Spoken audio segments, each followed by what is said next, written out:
is the end of an era for the San Antonio Spurs and their fans. The team's franchise player and all-star center Tim Duncan is retiring after 19 seasons. The Spurs, they will not make the playoffs for the third consecutive postseason after making them for 22 straight. After the game, Coach Greg Popovich was asked whether he plans to return to coach the team for a 27th season. Pop's response, quote, "That question is inappropriate." The number one pick in the 2023 NBA draft goes to the San Antonio Spurs. Victor Wembanyama is the singular greatest prospect in NBA draft history. Drafting Wembanyama might add as much as $500 million to the value of your franchise. Don't call it a comeback. The Spurs are back. Oh, yeah, they are. San Antonio's gone through a rough patch since their dynasty ended. That's what happens when Tim Duncan and Tony Parker and Manu Ginobili retire. But with Wemby on the way, the comeback is right around the corner. Jamal Murray's comeback has the Nuggets on the brink of a title, and Batman is coming back. But is it the right Batman? From Wondery, I'm Shek Shazier. And I'm Dave Damashek. This is Don't Call It a Comeback. Don't call it a comeback. I've been waiting on this moment my whole life. Can't call it a comeback. Everybody to your feet, make arenas rise. Yeah, I'm saying from the left to right, we get it on tonight. We do it all, but we don't back down. Just give me one shot, one chance, I'ma take it. Fixing up the game, but these records I keep on breaking.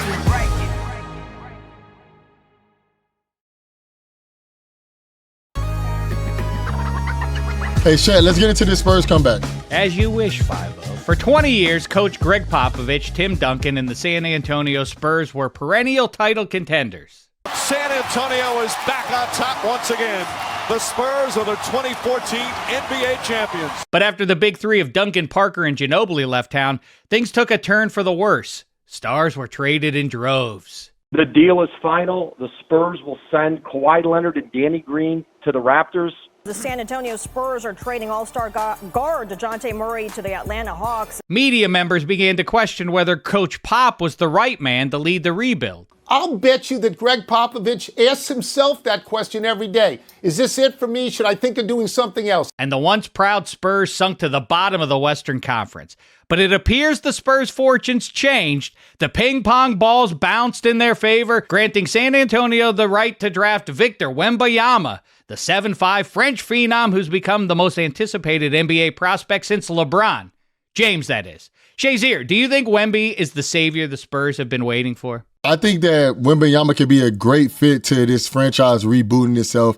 And they said that he was the greatest prospect since LeBron. LeBron, had a 20-year reign, and now he's considering retirement. But, man, he was the best. If he could be like that guy, man, I'm going to be happy as a Spurs fan. More LeBron, less Ben Simmons. Now, with Wemby in tow, Pop and the Spurs are primed for a comeback in 2024. Here to give her take, we've got NBA expert, lifelong Spurs fan, Michelle Beadle. What's happening, Beadle? Welcome to Don't Call It a Comeback. I've just been smiling for about a week now. How are y'all doing? Not as good as you. Yeah. Not as good as us. Not as good as us. Us. Thank you. You know what I'm saying? So I'm a Spurs fan, for those who don't know, and I live in Pittsburgh, and I'm from Florida, so Dave's going to give me a little crap for it, but I grew up a fan of just like a bunch of different players. I was a players guy. And then when I met my wife, Michelle, we started going to Spurs games, and they had Kawhi at the time. So at that time, I was like, obviously I love LeBron. And LeBron is like Michael Jordan to me, so well, yeah. But, you know what I'm saying? But but the way people look at Michael Jordan, they're like, oh, Michael Jordan's my favorite player. But when you talk about your favorite team, it's like other players. You know what I'm saying? Yep. So that's how I look at LeBron. So it's like I don't even consider him like my favorite player because he's just so good. So I had jumped onto the Kawhi bandwagon. I was like, oh, I like Kawhi, and I just started liking the Spurs. And then now people are giving me hell for it because they're like, oh, you just jumped on because they got Wemby-Mania and this and that. I'm like, no, I like this when we were losing. I was getting floor seats. I got floor seats at the Cavs games this year. I got floor seats and when we played the Raptors this year. So both games we lost pretty bad, but it was still pretty fun. So we and us in it. You're a Florida guy who lives in Pittsburgh, went to Ohio State. We and us in the San Antonio Spurs, Shazier, for sure. By the way, but that means you're way ahead because you know how many people have jumped on the bandwagon in this last week. And secondly, those losses that you were there in person for are called investments in our future, and it paid off. Me and my friends, we played a game, and we was like, hey, the Spurs knew the assignment. We win the first half and lose the second. You know what I'm saying? Every time. We knew what we were doing. So, so going into the lottery, I want to ask you, like, were you optimistic about this draft pick? I was feeling no, because here's the thing. I play the lotto every single week, multiple times, and I have not won yet. And I do scratchers and I do the little ping pong balls. I do all of it. And I kept thinking, I actually was trying not to think about it because it's been looming the entire season. I did about 43 games this past season, most of which were losses. And just like you said, we were in it for not even half the game. We were in it for like 3.5 quarters. And then the last 4 or 5 minutes and it's over. And I just kept thinking, don't get ahead of yourself. There's a really good chance we don't get it. And then when Detroit got 5, I think I was just like, something happened. And I was in a hotel room in Santa Monica and I just sort of started sweating. And I'm like, oh my God, here we go. This is it. And then it was 3 and then 2. And then I screamed. I was like, I cannot believe, it's fine if I don't win the lotto, although I don't know why I can't have both. But it was like, how is this happening again? And it was perfect. And then, get to see Brian Windhorst got the trip to Paris, which he deserves it. And it was just, the whole thing was like, it was like our championship has already happened. Meanwhile, the playoffs are going on. Still was a game that night, but I was ecstatic. I had my Spurs hat on walking around LA. Everyone's like, congratulations. I'm like, what is going on? We didn't do anything yet, but thank you. Thank you so much. I'm here to celebrate with you. I'll bask in your reflected glow. But before we dig in on Wemby, what he's going to do, how he fits with the rosters and Pop and all the rest of it, we like to tell stories here. Let's talk about not the glory days with Duncan and Parker and Ginobili, rather what came after that. And what memory resonates for you over the last, 10 years of dark times here? What do you point back to? Tell us. We have to understand the valley before we can ascend the peak. You understand, Beadle, right? I know. I get it, because you have to. Let me just preface all of this by saying I am fully aware of how deeply obnoxious I'm about to sound and have been sounding, because a 10-year drought in the history and the scope of being a sports fan in general is nothing. Right. I mean, there are Knicks fans. There are fans out there that have never even sniffed playoffs, much less championships. So I get it, but that's not what Spurs fans are used to. And I moved here in the 6th grade, and they were and they had years of meh, and then they started to sort of build. And then we had, obviously, the glorious years starting in 1999, and then in between there was that. And then the last 10 years, oddly enough, has been quite calm. I think you earn a bit of equity when you have 5 banners hanging, right? So it's like, okay, we still have Pop. We still have and I hate this word, we're in the middle of a heat run and I'm starting to buy into it, but the word culture, but it is a thing. I mean, some teams have, Steelers, what it is. There's a culture that some teams just have inherently, and they've done a hell of a good job building it. And we have that here. So yes, while there has been some really dark times and some just young kids, some names that have come and gone, and I mean no disrespect, but made no mark, like nobody has any memories of, all of a sudden you find yourself like, wow, there's going to be a light at the end of the tunnel. And I will say this, even this past season, getting Jeremy Sohan at 9 and then having him come out and having the rookie year that he had, that was sort of a glimmer of what rebuilding is all about. And we had 4 19-year-olds on the roster. So you don't go into the arena on game nights thinking, man, this is it. We're going to just go on a tear and we're going to make it straight to the champ. Pop's been honest about it. Some people like it, some people don't, but he started a lot of press conferences like, we're not going to win any championships anytime soon. And that's just honest. But it's almost as if everyone sort of knew what the master plan was. Like, okay, we just have to get through this. And we are. And we're in the meantime, you're building up these kids. And then it all paid off.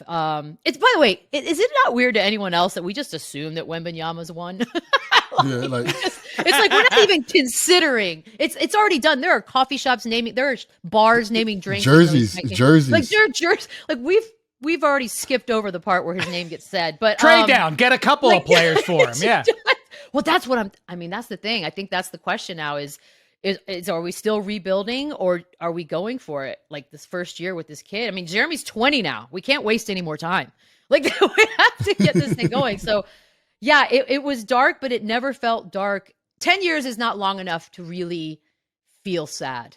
You just sort of feel like you're in a pause, and a pause is a hell of a lot better than we're never going to win a championship again. And I've never felt that. And there was never in your heart, in your mind, in your gut, never a thought like maybe it's time for Pop to move on and start fresh.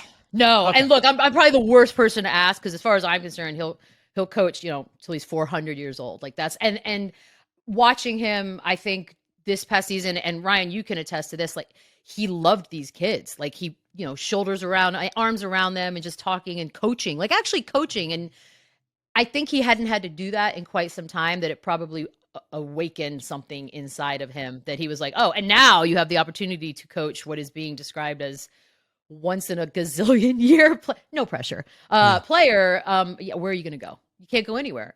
Although I wouldn't lie. Leave it to Pop to just retire now and just throw all of us for a loop. Like that would just throw a wrench and everything. But yeah, I never really thought that. Again, you earn equity when you are as great as they've been for as long as they have been. I'm not going to be the first person to go out and like, it's time for a change. Like, no way. Nuh-uh. And I'm a pretty impatient person, but no. So for me, like being a Spurs fan, like the moment that Kawhi ankle got, he wasn't able to land on.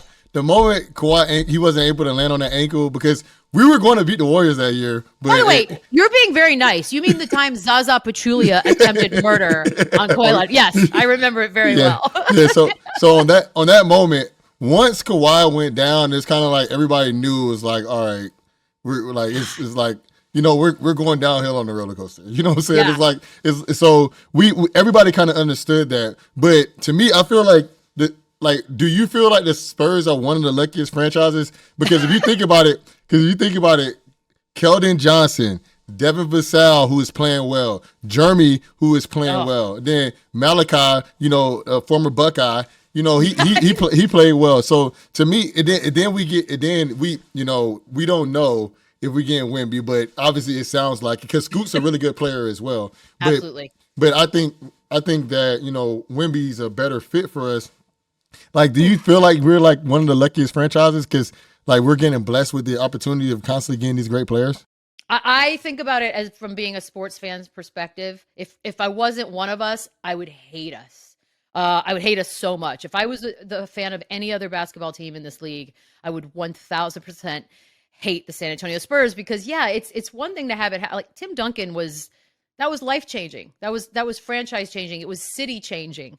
And now it's potentially happening again. Like that, it's just unheard of. I saw a thing the other day that was like the San Antonio Spurs, when they were on their tear, were sort of that team that no one really cared about. So it's one thing to be not cared about and ignored and we're boring and we're this and that.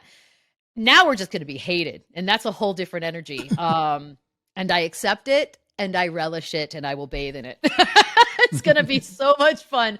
But yeah, we are the luckiest sons of bitches because I can't believe this happened. I really can't. In NBA terms, you're absolutely right. The comp that I think of is the Pittsburgh Penguins. In 84, they get Lemieux. They tank, in fact, to get him. So no luck involved there. Then 4 teams in front of them in 90 take other guys, and Jaromir Jagr falls to the Penguins with the 5th overall pick. And then they get Sidney Crosby in another lottery. So 3 of the 10 best players in the history of people. So I would put that up against it. But the weight of expectation, those guys I just named all rose to the occasion. What are your expectations for Wemby? Like, I don't even know how we exactly categorize success. Like, does he have to wind up being one of the 10 best players in the history of people as well for this to be a success based on the hype around him? I mean, it's crazy what a hypocrite I've exposed myself to be because for a year now, since we've known of his existence and have been tracking him and like watching games from overseas, I've just felt so uncomfortable with the amount of pressure that's being put on a teenage kid, right? It's like, you're not even here yet. And we've already deemed you all of these titles. And I kept thinking to myself, this is not fair. This is not going to be great. Nobody can live up to this, whatever. The minute that ping pong ball and the envelope got revealed, I immediately was like everybody else. I was like, oh my God, he's going to do this and this and this. And I thought, man, we all have to relax a little bit. He is 19. He is very, very tall, which if you just clip that part, wow, how stupid I sound. But yes, he's a tall person. And physically, I'm just like, man, we saw what happened with Chet Holmgren before the season even started last year. Well, this kid's even taller than that. And I wish there was a way to temper the expectations, but that toothpaste is out of the tube. Like there's no going back now. So, I guess realistically, I don't know, make a real run for it within the first 3 seasons. Is that too optimistic? I don't think so. Especially and we don't know yet what the Spurs are planning on doing. Are they planning on just bringing him here and building again? I mean, they've got so many draft picks. Are they planning on making other moves in the offseason to bring veterans in and like, hey, just start going for it right out of the gate? So I don't know, but I think within 3 years of being real contenders is legitimate, because this kid's walking into a storm. I feel for him already. Michelle, so this is a comeback show, and I'm supposed to ask you comeback questions, but this is not a comeback question. So the question I'm about to ask you is, with him being so tall and so slim, do you feel that we need to bring in like another center so like he can combat with some of the bigger guys in the league and like kind of bump everybody up a bit, So that, because I always thought about that, because him versus Embiid right now, I just don't think he's strong enough yet. No, I mean, we were seeing it, when they put Tristan Thompson in to guard Jokic. It's sad. Tristan Thompson's not a small person by any stretch of the imagination, but then you go up against larger and more solid, and you just don't have a shot in the world. This kid's 7'4", 7'5", and he's thin. And I do worry about it. And I think he's got Tony Parker that's probably going to hold his hand literally onto the plane, off the plane. For all I know, he's going to stay at Tony's compound that's a few miles from here. Like, who knows? They'll definitely put him in some sort of a program to get things moving, but he also might just be one of those body types. I mean, look at Kevin Durant. Kevin Durant's been in the league 1,000 years and almost looks exactly the same as when he was at UT. So I do think that's not a bad idea to bring a big body in and just sort of bang him around a little bit and get used to it, because while he's been dominant over there, this is a different ball game, and these are grown-ass men that he's going to go up against on a nightly basis. And when you look at it, Joel Embiid, it's intimidating. So that's not a bad idea. I hope that's what they're planning on doing. I'm sure I'd love to be a fly on the wall right now of all the meetings that are going on within the Spurs organization as far as like the plans, because it's got to be an overdrive. Everyone's probably not sleeping, but for the good reasons now, not the bad. I find it hard to imagine they're going to tell, hey, Wemby, go get on the low block and bang down there all season long at 19. I don't think that's going to happen. But I do wonder, Michelle, do you think that specifically for the first time, and we talk about where the Spurs' glory years began, and all through them, the West reigned supreme over the East, and now the East has reclaimed that spot. Do you suppose, one, that Wemby is enough to swing things back in the direction of the West? It looks like the Nugs are in great shape for the finals, but still, generally speaking, do you think that the West comes back with the Spurs? And specifically, does the 5 become more relevant in what's become a shooters league now with Wemby's presence? Yeah, I mean, now that we're putting such a focus on positionless, like we're embracing it, the league's embracing it, and it's good because it's just so convoluted and gray area these days. But the way this kid plays also is not what we think of as the 5. Like he is, the word unicorn. We've already given unicorn away. Porzingis took it. Whether he lived up to it or not, we can argue for years. But I don't even know what to call him, but he plays like a small and he looks like a big, and it's graceful and he can do everything. Jokic has a little bit of that, but it's still not the same. It's just a different body type. So, I think it'll bring attention back, but the league is in such a good place.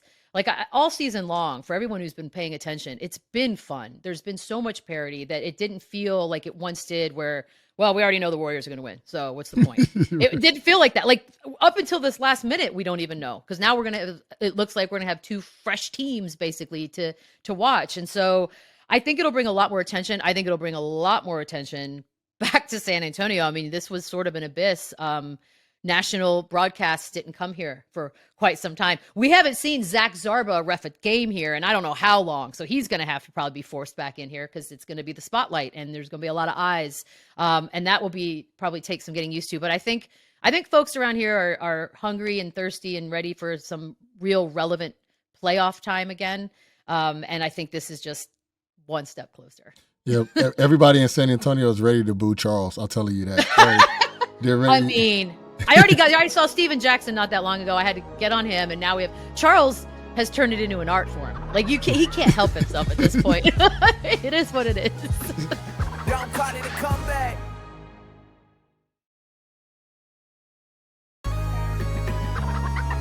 So, Michelle, do you think that Pop would ever retire? Ever? It's crazy too, because like Pop lives. Like I'm not as old as Pop, and Pop has a much more vibrant, juicy life than I do. Like he embraces life, and he loves to go out to eat. We all know about all the things he likes to do, and yet I don't know, because I think what's happening now, if they would have just fizzled out, no Jeremy, no number one pick, Wemby-Mania, like maybe this would have been a lot easier of a decision, and he might have already been gone for all we know. And when he does go, I think RC Buford jokes all the time that there's not going to be a big announcement. He's going to text RC at midnight, one random night, and be like, I'm done. And that'll be it. And we all move on with our lives, because that's sort of the way they do things around here. And I don't know, because I think he's going to keep having fun with this young group of guys. It's definitely going to be up to him, because there's no world in which they push him out.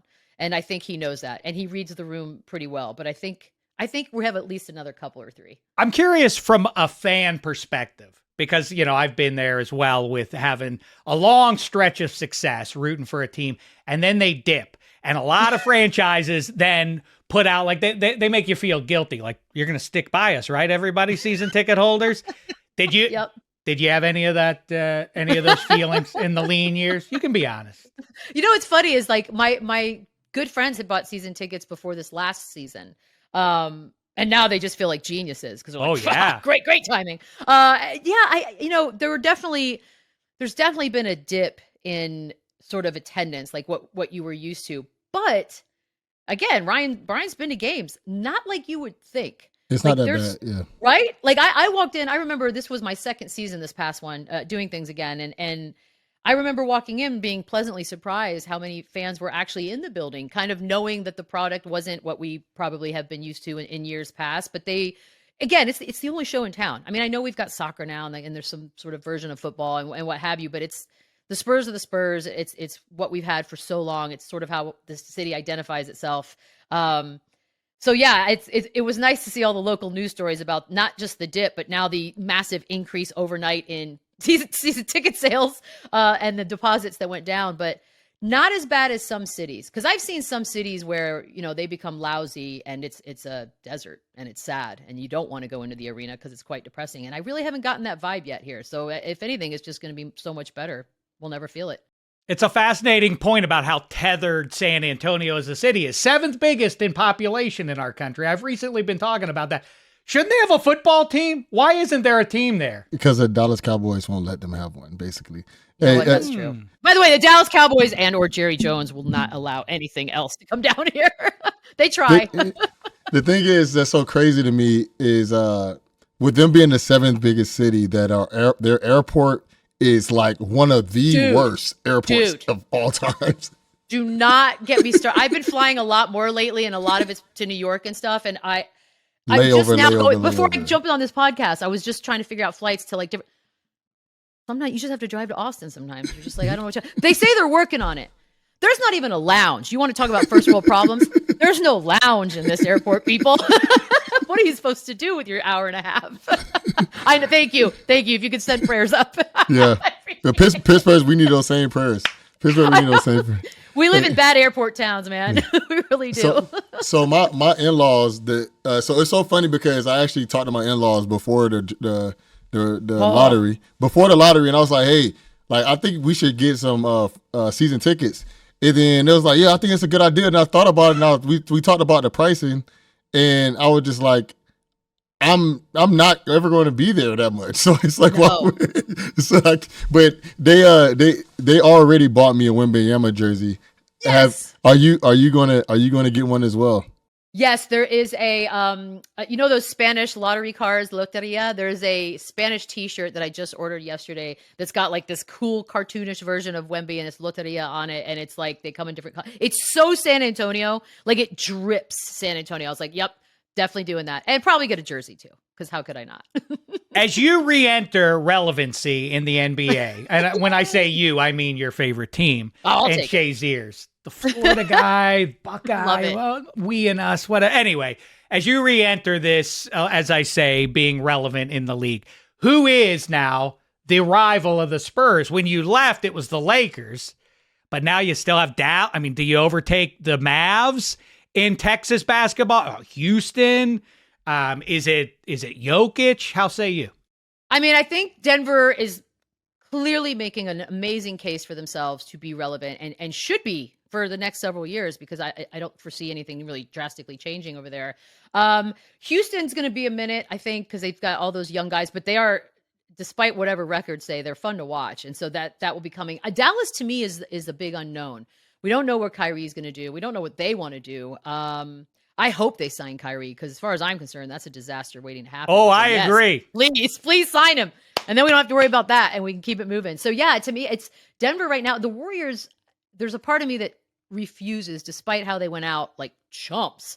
That can't be it, right? That can't be it. It can't be how a dynasty goes down. So there's a part of me that thinks they'll be back as well. But yeah, the league is in great hands. There's so many fun, by the way, 6 months ago, we would have said Memphis. We can't even pretend to say that now. That's a crazy turn of event. The NBA is a crazy, crazy league.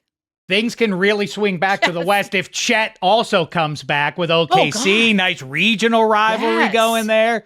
Yes, I'm with you. This is going to be fun for you. I'm happy for you. You walked through the desert for a decade and you came through clean on the other side, right? God, don't let my Knicks friends hear you say that, because they're just like, shut up. Just shut up. I know, I'm sorry. Awesome stuff, Beadle. Really great to catch up with you right at the peak of your joy here. Because now, as you say, the finals haven't even resolved yet. You have nothing but 4 months of optimism in front of you. Nothing can go wrong here. So congratulations on being in the catbird seat with your co-pilot there, Ryan Shazier. I know. I will save spots at the parade for everybody. Just hit me up. Hey, thanks, Michelle. Go Spurs, go. I feel like I need to get a Wemby jersey. Nah. Anyhow, Beadle, thanks so much for joining us today. And next up, Michael Block's comeback was the story of the PGA Championship. Stay tuned for more. Don't call it a comeback.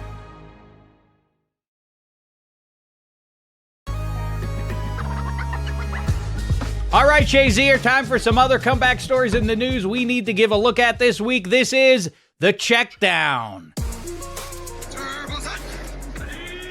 Jamal Murray is playing in his first playoff since 2020 after tearing his ACL in 2021, but he's picked up right where he left off, averaging nearly 30 points a game during this Nugs run.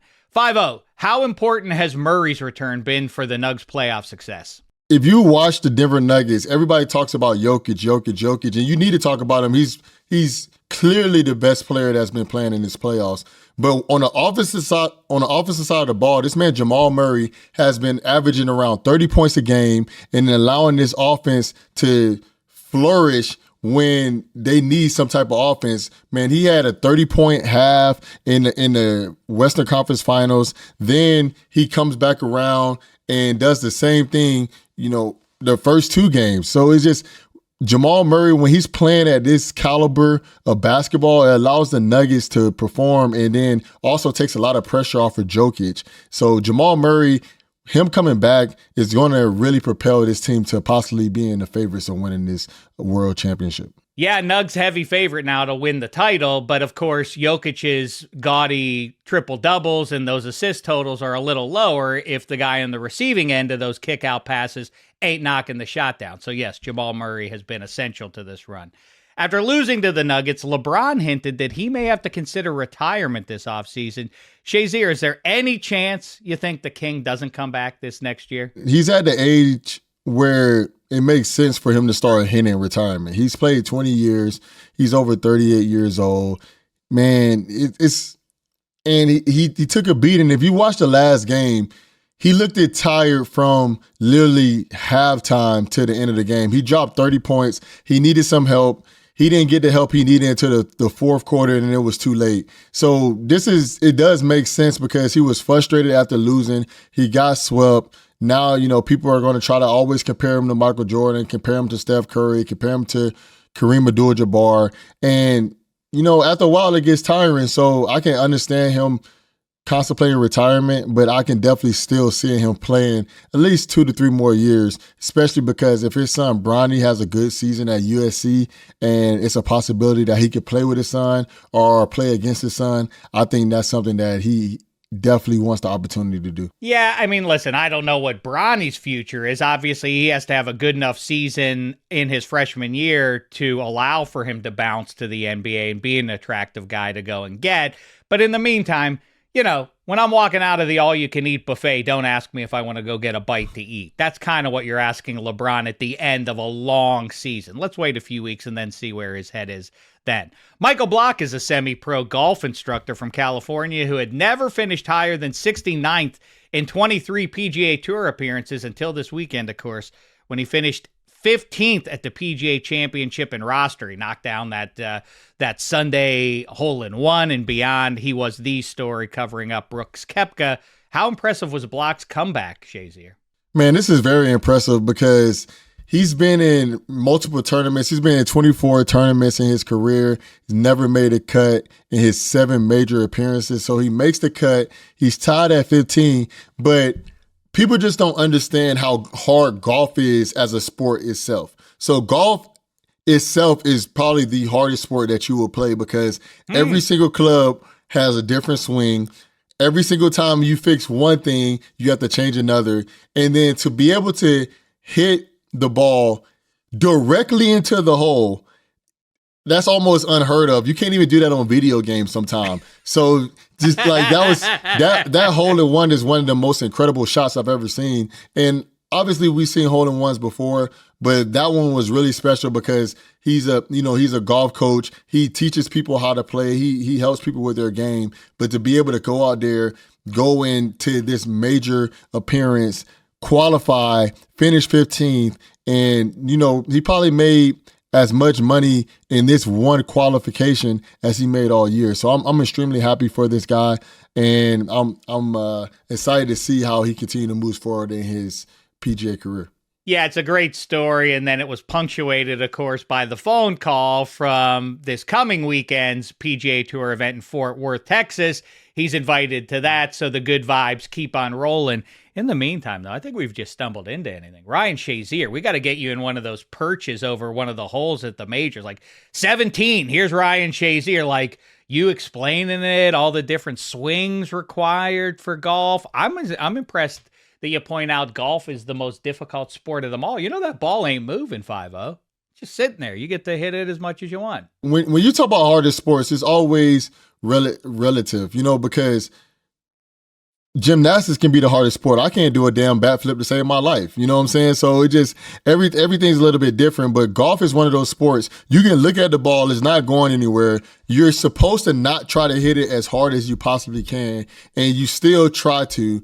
And then if you don't hit the ball exactly where it's supposed to be hit, it's going to slice or it's going to cut, and it's not going to go in the direction you want to go. And then as an amateur, you always try to compare yourself to the pros who mess up as well, and you don't think you're good enough. I think golf is one of the sports you could be the best in the world and you still don't feel like you're good enough. You don't feel like you had a great day. Well, in football, if I have 2 sacks and an interception in the game, man, I feel like I did everything I need to do. All we need to do is get the win. And I feel like golf, you can shoot 20 under and you're like, man, this is probably the best round of golf I've ever had. And I still messed up here, here, and here. You're living in Pittsburgh, too. That's some of the toughest courses in the world in terms of the hills and the up and down and the uneven lies.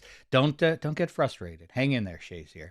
The Flash comes out on June 16th, and it'll feature Michael Keaton making a comeback as Batman. Shazier, who is Batman to you? This is really hard, man. This is really hard because I've actually seen The Flash already, which is a great movie. I saw you were there with Cam Hayward and company, eh? Yeah, I got a sneak preview with Cam, and he does this often where he will rent out the theater and allow friends and family to come to the movie. So Nice. it's a great movie. I'm really excited how DC is making a comeback with how they're doing their superhero movies, because for a while they were up and down and it was really inconsistent. So I'm really excited about it. But I thought Michael Keaton did a really good job, but I would say my Batman would be Christian Bale. I love The Dark Knight. The Dark Knight Rises, and when he had to go against Bane, like, oh, man, like those are some of the greatest movies. When they had the Joker and, he's about to blow up the whole city. To me, it was just, man, it was just a great movie. And to me, I would say Christian Bale is my Batman. This is, I think, kind of a hot take in a weird way. I don't think anybody this side of George Clooney has been a bad Batman. Ben Affleck maybe isn't my favorite one, but I can make a case for Val Kilmer just as I can for Michael Keaton, and Adam West was great and funny in the role. And like you say, Christian Bale and the guy from Twilight. The guy from Twilight did a really good job. So to me, I feel the guy from Twilight, and I'm sorry I'm not remembering his name right now. Robert Pattinson, right? Yeah, I think that's his name. But if you're talking about a real life Batman, if this was like, oh man, the Batman was nowadays, I think he did the best version of that. Because when he actually jumped off the roof, you see he was nervous to jump off the roof, and I thought they did a really good job on that movie. So if we're talking about the best Joker, though, the best Joker to me is the guy from I can't remember his name right now. We don't know anyone's name. Heath Ledger? Yeah, Heath Ledger. Heath Ledger is the best Joker. I think he did a phenomenal job. Man, obviously that role probably took him over the deep end, but I think, man, he did such an amazing job at the Joker, and I was looking forward to seeing if they was going to bring him back in more of a role until, unfortunately things went on a turn. Yeah, that would have been good. We saw hints of it in the Robert Pattinson one a year, 3 ago, however long ago that movie came out. Now, The Batman. I'm curious, though. Shazier, you got a sneak peek. Give the world some insight. Let's do it. Your ranking system, or the one I'm going to use here, is the AFC North here. The Steelers being the best, the Browns being the worst. The new Flash. Give it a grade. Like, what do you mean? Like, am I comparing it to other movies, or am I just giving it your personal rating system? In and of itself, is it the Pittsburgh Steelers of movies? Is it more the Baltimore Ravens of movies, or is it the Cleveland Browns of movies? I wouldn't say it's the Cleveland Browns. I would say it's more of a Baltimore Ravens. It's a really good movie. I think people will like it. I love the transitioning, how they're moving the arc of the DC universe. So I think they did a good job with that. I thought it was good acting. And just the storyline, I thought it was really well. So I thought that they did a good job with this movie, and I look forward to seeing where DC Universe goes. I wouldn't say it's the best movie I've seen, but I would say that most people, when they go see it, they're going to really enjoy it. And they're not going to say, oh, here goes a typical DC movie. They're just trying to rush things. I don't really feel like they rushed anything in this movie. All right, one more check down story for you. It was cool to see you hanging out with Cam and the fellas going to see that movie. The Ryan Shazier Fund for Spinal Rehabilitation brought back their annual Run for Black and Gold, as well as a whole bunch of other charity events. Shazier, why don't you tell the good listeners of Don't Call It a Comeback what you've been working on? The Ryan Shazier Fund for Black and Gold. Hey, the Ryan Shazier Fund is about individuals that have spinal cord injury. So I had a spinal cord injury, and I suffered it on December 4th of 2017. And to me, I think it's very important to always give back to the community, always give back to those who supported you. So I started this fund to allow people the opportunity to meaningful and independent lives. So we had this thing called the Run for Black and Gold, which is a race, but it's not actually a race. It's a almost like we tailor it after the Kentucky Derby, where you auction off jockeys or auction off, the players. And so it'll be me, Cam Hayward, Ezekiel Elliott came, Kenny Pickett was part of it, Merrill Hodge, Joey Porter, and a lot of other great guys. Jim Tressel ended up winning it. And at the event, it's a 50-50 raffle. So we'll end up raising money and then end up being a 50-50 raffle. So the person that end up winning can go home with close to $100,000. So the person that end up winning this time, Coach Tressel and his team, they end up winning and actually gave the funds back to the fund. So it was a really awesome night. And man, I just really thankful for all the individuals that took part of it. We can't thank them enough with their support, and they're just continue to change lives just with how we're helping people with spinal cord injuries. Good for you. Good for all those people who participated alongside you there. And yeah, you made a little dust up there. The looky-loos on the banks of the Three Rivers saw Zeke Elliott floating around town and thought that maybe he was about to put on the black and gold. Instead, he was there to support his guy and his great cause, Ryan Shazier. Check out more online for how you can contribute and help out Shazier's great cause, the Fund for Spinal Rehabilitation. And that's it for this episode of Don't Call It a Comeback. Man, I just want to say, I appreciate you guys for even talking about the fund, because we're helping out so many other individuals, and we would love Zeke here in Pittsburgh, but I feel like we kind of have somebody similar with Najee. So I just don't see with Najee, Zeke, and Warren working together. I just don't see that. Well, we're going to run the ball 98% of the time. It would appear this season. May as well get a third back in there. No less one of the best to do it this millennium. See if you can talk him into that. Or you know what? Why don't you bring Zeke on this show and you and I can both try and talk him into doing that? I can see what I can do. He's a good friend of mine. Hey, but make sure to follow, rate, review the show on wherever you're listening. And also check us out on YouTube on the Wondery channel. So make sure to hit the subscribe button so you don't miss an episode. See you all next week. Don't call it a comeback. I've been waiting on this moment my whole life. Can't call it a comeback. Everybody to your feet, make arenas rise. Yeah, I'm saying from the left to right, we get it on tonight. We do it all, but we don't back down. Just give me one shot, one chance, I'ma take it. Fixing up the game, but these records I keep on breaking.